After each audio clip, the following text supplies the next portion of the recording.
Most people don't realize this, but outgrowing who you are doesn't feel like growth. It feels like confusion. It feels like loss. Sometimes it could even feel like death. And Kobe Bryant lived this in real time for the world to see. I'm gonna show you how this relates to you and your own life experiences and how you're aware of it when it shows up in your life and what you can do to take advantage of it. When people talk about Kobe after his Achilles tear, they only focus on the injury. But the real rupture, it wasn't physical, it was psychological. Because when your identity or who you are is built on something better than anyone else in the world or that you know, what happens when your body or your mind can no longer express that particular identity or what you're known for? That's the part that nobody talks about. And that's what this video is about and what I'm gonna show you that shows up in your life and you don't even know it. Let's use Kobe for example. When Kobe first came to the league, his identity was simple: prove himself, score, dominate. Everything around Kobe was built on output, performance, relentless execution. Everyone knows Kobe was relentless in his pursuit to being the greatest basketball player of all time. And that identity worked until it didn't. It worked through criticism from the media. It worked through championships with teammates always talking about him. That was all cool until the stakes changed, because that version of Kobe was designed to win games, win championships, not care what anybody else thought. No one else's opinions mattered. But that version of Kobe wasn't built to carry responsibility, leadership, and to build a legacy, at least not all at the same time. Then he tore his Achilles. The injury happened. And suddenly, the identity of Kobe just being this dominant person, because he also got older. Everyone started seeing Kobe doing that 100 pump fakes. He wasn't the person that everyone knew him as before. He still tried to keep that identity. And that's where identity and capability separated. So take you, for example. What are you known for? Before, you could have been, maybe you were an athlete before, or maybe you were just somebody that was really intelligent and something happened to you. I don't know what that is, but use what I'm saying as far as Kobe's example and put yourself in the place of Kobe. What was your identity? What were you known for? And what has shifted since you haven't been able to be that person or that guy or whatever you want to call it? In that moment, most people panic because now they're like, man, I used to be the guy, or I was the go-to for this. Whatever yours was, think about that moment where your identity or you could no longer do what you were known for. Did you panic or what'd you do? So back to Kobe. After his Achilles tear, he wasn't the same anymore. So something had to change. Not his work ethic, not his discipline, but his role. So think about it. He moved from a scorer to a leader, an athlete to a standard, and from winning games to building legacy. So if you remember and you follow Kobe on the tail end of his career, like the last 2 seasons, everyone was talking about how great Kobe was. Kobe was no longer an asshole, with everybody, related to Kobe as that, because he didn't want teammates. He didn't want to go party. He didn't want anything to do with his teammates. He was all about winning, all about training. So the shift is subtle, but this is where most people stall. So the reason why you stall, because instead of you evolving, you keep chasing. The same purpose or identity that worked for you on a lower level is not gonna work anymore because you don't have the capability. And people wonder why their progress stops. So it's not like you're broken because you don't have the same capabilities. It's just that what worked for you before simply won't work in this next phase or what comes next. So even for me, I was trying to make it to the NBA. I outgrew being able to play basketball or go to the league. And then I transitioned to entertainment and being a model. But then the recession hit, right? So then I had to pivot to something else, which is becoming a banker. So my identity shifted, and I had to, because what am I gonna keep trying to chase NBA dreams until I'm 35? Or try to be an actor? Some people do that, but I mean, for me, I'm like, okay, well, I did the whole modeling and acting thing. It wasn't panning out like I wanted to. Then I got into financing and banking, and that started working. So then I pivoted from that to creating a financial services business and then building software and things like that. So you might say outgrowing who you were isn't exciting, but it's not meant to be.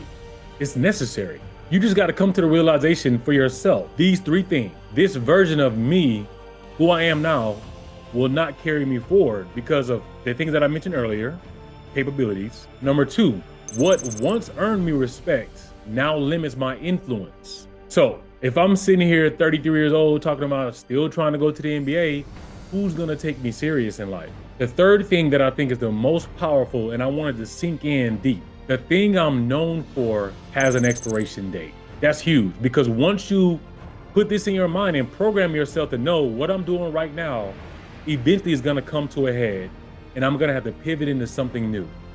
That reframes how you look at what you're doing right now and how you see yourself, and it makes you less of a critic about the things that you're trying to accomplish or that you can't continue to do. And it's crazy at the same time because most people don't want to let go because they fear change. They just double down on it.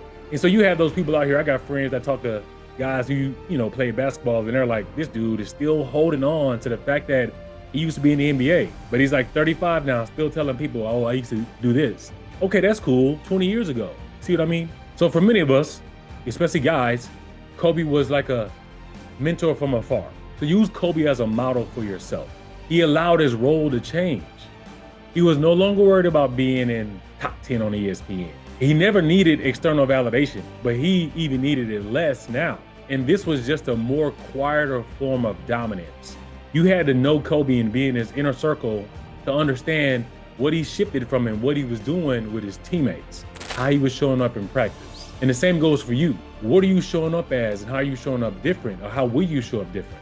So I will tell you this, it gets lonely at this stage when you're trying to recreate the next version of yourself because you're no longer proving yourself. You're past that. Now you're setting the tone, or you're becoming the standard. And everyone knows Kobe ended up becoming a standard of what you should epitomize as far as work ethic when trying to be the best at your craft, whether it be basketball, football, soccer, work, business, the standard of how someone should approach life. That's you setting the tone for your people around you.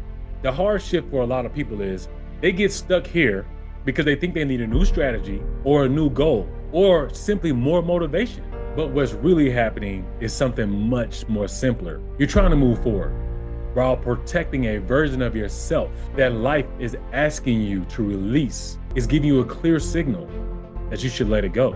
And this is what it feels like: resistance or frustration or even burnout. And it's not because you're doing anything wrong, but because that season is coming to an end. So think about your life right now. Does life feel easier or heavier than it used to? Is your effort translating in the same way that it used to? And if the things that used to work before, do they now feel forced? Don't think of that if you're feeling those as failure. That's only friction between who you've been and the person that you're starting to become. So the question isn't really, how do I go back to the person that I once was? It's more like, what version of me is required in this next phase of my life that's gonna impact people in different ways than I used to before? So the value that I have is still there, but it's just different. So you're not failing because you lost motivation. Just like Kobe, he didn't fail because he lost motivation. He outgrew his purpose. He simply said, I don't want to do this anymore. That was it. Kobe said, I could have kept playing. I no longer want to do this. So when he didn't break, he tore his Achilles. He obviously came back and played again. He dropped 60 his last game, but he simply knew that his time had expired. And he was happy with that. What did Kobe go on to do? He went on to found Brian Stibble, a venture capital firm who invest in businesses. I think he went on to win was it an Emmy or something for storytelling? Like, he went on to do the same greatness that he had on the basketball court. It translated into other areas of his life with business. And that's kind of how it has to be. You don't have to give up the value of the person that you thought you were. You just have to translate that energy into something new to push it forward. So with that same momentum and energy or desire you had to be the best at whatever it was, just put that into something else. And if you're feeling stuck right now, you're not lost. You're just standing on the edge of an identity that you've simply outgrown. Don't think of it as an end. Think of it as a threshold. If this helped you see your own growth differently, the deeper work around identity, evolution, and even leadership lives in my books and private work. Start there. But also share this with somebody who you know could be stuck living in the past and living on that old value that they once had. Share this with a friend, and I hope you're enjoying the Inner Architect series.